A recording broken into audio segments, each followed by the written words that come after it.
Hello students, welcome to the part second of the chapter acid, bases and salt.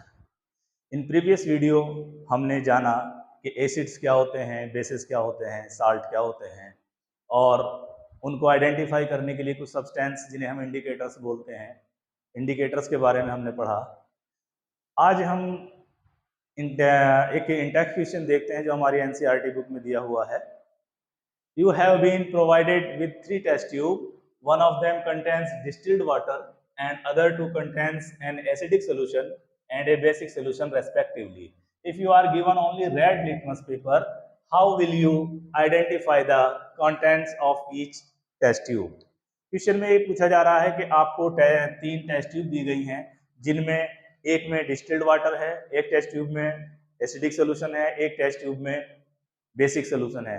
आपको सिर्फ एक red litmus paper दिया गया है और कहा गया है कि आप इन तीनों में ये बताइए कौन सा सोल्यूशन डिस्टिल्ड वाटर है, कौन एसिडिक है, कौन बेसिक है। तो इसको हम पता करने के लिए हम अच्छी तरह जानते हैं कि रेड लिटमस पेपर पर सिर्फ बेसिक इफेक्ट पड़ता है, बेस ही रेड को ब्लू में टर्न्स कर देता है।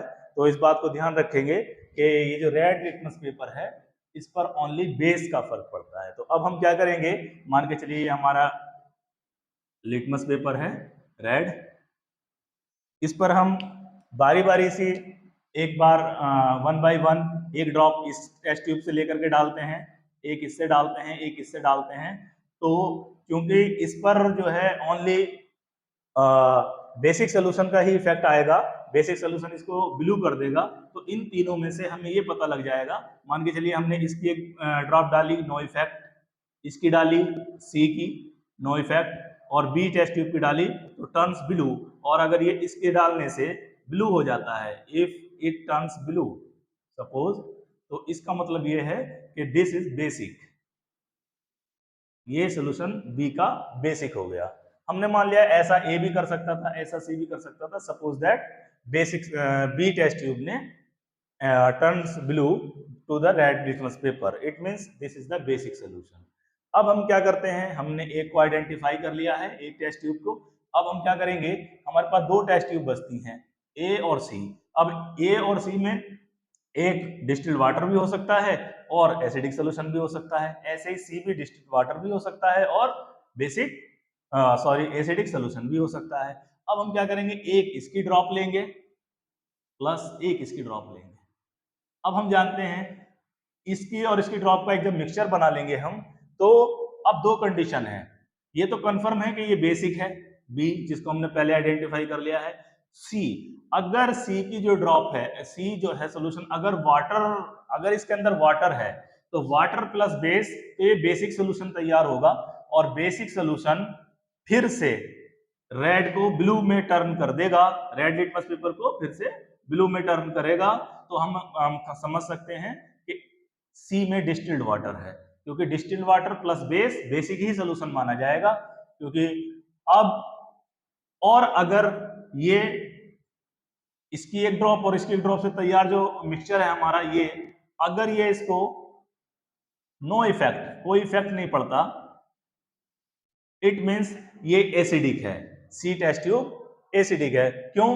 क्योंकि ये बेस है, बी में बेस है, प्लस सी में अगर एसिडिक सोल्यूशन है तो एसिड है, और ये न्यूट्रल हो जाएगा।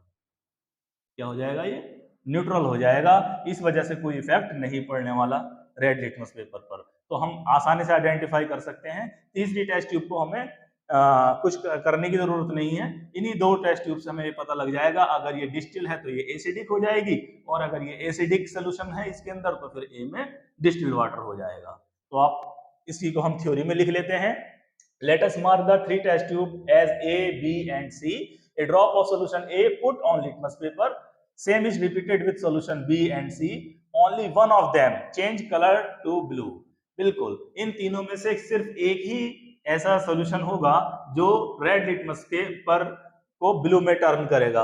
It means it is basic solution. Identify हो गया। Suppose it is B test tube, हमने इसको सपोज मान लिया कि बी टेस्ट ट्यूब है वो, जिसमें बेसिक सोल्यूशन है। Out of the remaining 2, A and C, anyone can be acidic or neutral. Now a drop of basic solution from B test tube mixed with a drop of C test tube and put this mixture on the litmus paper. If it turns blue, अगर ये फिर से blue हो जाता है, it means that is distilled water.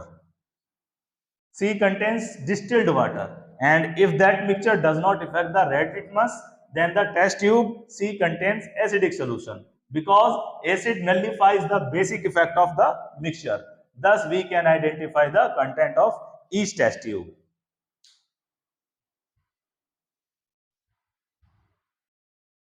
अब हम properties of acids पढ़ते हैं। एसिड्स की क्या प्रॉपर्टीज होती हैं? एसिड्स, पहली प्रॉपर्टी है कि ये जो है कलर जो ब्लू लिटमस का वो रेड कर देता है। मैंने आपको पहले भी बताया था पिछली वीडियो में, एसिड में डी है, ये रेड कर देता है, ब्लू लिटमस को रेड कर देता है। पहली प्रॉपर्टी हो गई ये इसको आइडेंटिफाई करने के लिए। दूसरी प्रॉपर्टी हम देखेंगे, एसिड सोल्यूशन कंडक्ट इलेक्ट्रिसिटी। इसमें इलेक्ट्रिसिटी कंडक्ट हो सकती है जो एसिड का जो सोल्यूशन होता है, because in solution form acid produce ions. Suppose that HCl है तो HCl positive plus Cl negative, ये आयंस प्रोड्यूस करता है सोल्यूशन में जाने के बाद, और आयंस की प्रेजेंस से इलेक्ट्रिसिटी उस सोल्यूशन में कंडक्ट हो सकती है। थर्ड प्रॉपर्टी है जो मोस्ट इंपोर्टेंट है, acid react with metal to form hydrogen gas. याद रखेंगे, एसिड्स मेटल के साथ रिएक्शन करके साल्ट बनाएंगे प्लस हाइड्रोजन गैस बनाते हैं।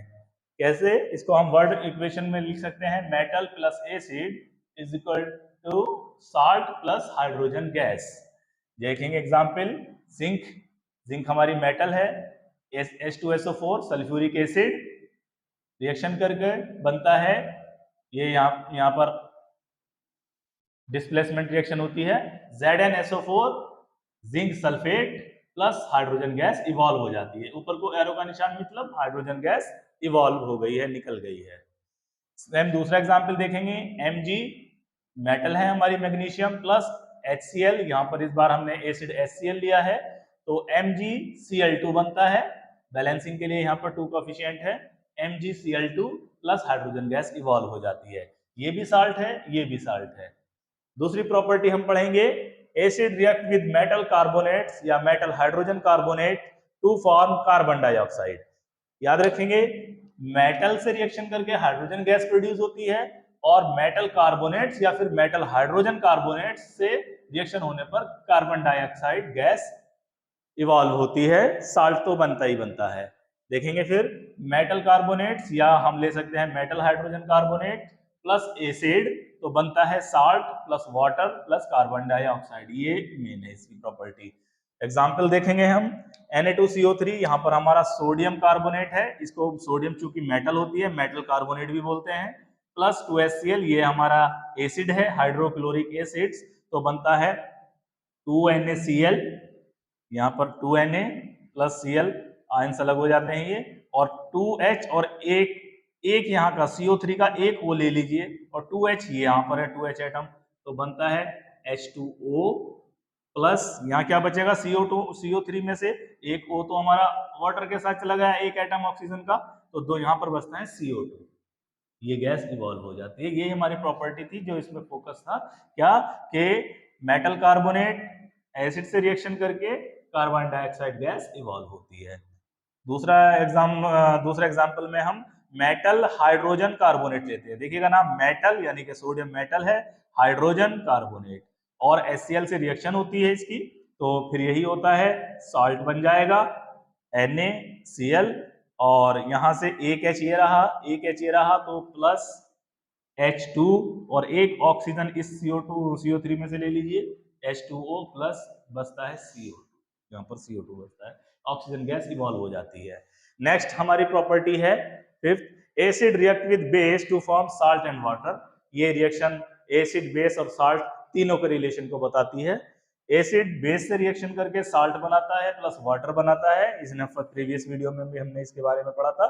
फॉर एग्जांपल, एक कॉमन एसिड लिया हमने HCl, और एक कॉमन बेस लिया हमने NaOH, HCl hydrochloric acid, sodium hydroxide, ये बेस है, ये एसिड है, रिएक्शन करके साल्ट बनेगा यानी कि NaCl और प्लस वाटर बनेगा H2O. This reaction is called neutralization reaction because the effect of a base is nullified by an acid and vice versa. Vice versa मतलब एसिड बेस के reaction को nullify कर सकता है और बेस एसिड के reaction को नलिफाई कर सकता है, तो इसलिए इस रिएक्शन को हम न्यूट्रलाइजेशन रिएक्शन भी बोलते हैं। नेक्स्ट हमारी प्रॉपर्टी है acid react with metal oxide to form salt and water. Acid metal oxide से रिएक्शन करके साल्ट और वाटर बनाता है। देखिएगा कैसे, HCl ये हमारा एसिड है, ये calcium oxide means metal oxide, तो मेटल ऑक्साइड से फिर रिएक्शन होकर साल्ट बनेगा CaCl2, इसको CaCl2, यहां से Ca और यहां से Cl के दो एटम है Cl2 प्लस वाटर बन जाएगा आपका H2O, यहाँ के दो एटम हाइड्रोजन के एक ही एटम प्लस। दूसरा एग्जांपल देखेंगे, इस बार सल्फ्यूरिक एसिड के साथ रिएक्शन कराई हमने मैग्नीशियम ऑक्साइड की, तो ये बन जाएगा MgSO4, साल्ट बन जाएगा प्लस वाटर बन जाएगा। इस तरह से हम देखते हैं एसिड की कुछ प्रॉपर्टीज को। आप एक बात ध्यान रखना कि कभी कभी पूछ लिया जाता है कि जो मेटल ऑक्साइड होते हैं ये यहाँ पर ये मेटल है, जिंक है, मैग्नीशियम है, यहाँ पर कार्बोनेट्स हैं, इनकी नेचर क्या है? तो आप याद रखना, क्योंकि मेटल या मेटल कार्बोनेट या मेटल हाइड्रोजन कार्बोनेट या मेटल ऑक्साइड ये सब के सब मिल करके एसिड से साल्ट बना रहे हैं। इट मींस इनकी बेसिक नेचर होती है, क्योंकि बेसिक और एसिड, बेस और एसिड मिलकर साल्ट बनाते हैं, तो एसिड तो हमारी ये है ही है। बार बार हम एसिड की प्रॉपर्टी ले रहे हैं, तो इनसे जो रिएक्शन हो रही है, जैसे ये मेटल ऑक्साइड हो गए या फिर आपके मेटल कार्बोनेट हो गए या फिर आपके मेटल्स हो गई, ये यहाँ पर बेसिक नेचर शो करती हैं। तो आज की इस वीडियो में हम यहीं पर रोकते हैं इस वीडियो को, मिलते हैं नेक्स्ट पार्ट हम नेक्स्ट वीडियो में पढ़ेंगे। अगर आपको चैनल अच्छा लग रहा है तो आप हमारे चैनल को सब्सक्राइब कीजिए, अगर आपको कोई कंफ्यूजन है तो आप कमेंट कीजिए, अपने दोस्तों को शेयर कीजिए। Thanks for watching.